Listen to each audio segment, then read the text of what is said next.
You ask Tiger to solve. This deals with linear equations with one unknown. The final result is y equals 9/19. Let's solve it step by step. Simplify the expression. Expand the parentheses. Multiply the coefficients. Simplify the arithmetic.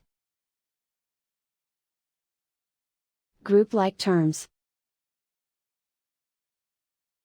Combine like terms. Group all constants on the right side of the equation. Add 9 to both sides. Simplify the arithmetic.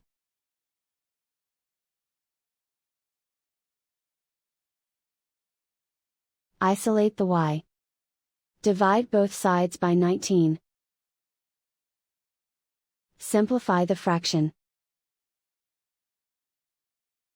And so the final result is y equals 9/19.